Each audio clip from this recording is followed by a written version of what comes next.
ಸವಿ ಸವಿ ನೆನಪು ಸವಿ ಸವಿ ನೆನಪು ಸಾವಿರ ನೆನಪು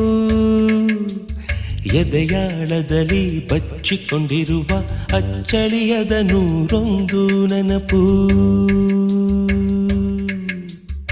ಏನೋ ಒಂದು ತೊರೆದ ಹಾಗೆ ಯಾವುದೋ ಒಂದು ಪಡೆದ ಹಾಗೆ ಅಮ್ಮನ ಮಡಿಲ ಅಪ್ಪಿದ ಹಾಗೆ ಕಣ್ಣಂಚಲ್ಲಿ ಕಣ್ಣೀರ ನೆನಪು